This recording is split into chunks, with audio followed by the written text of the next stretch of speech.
Дядя Леша. Вот сейчас Артуру будет.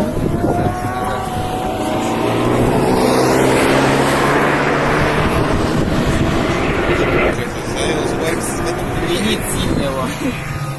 Подвеску надо менять.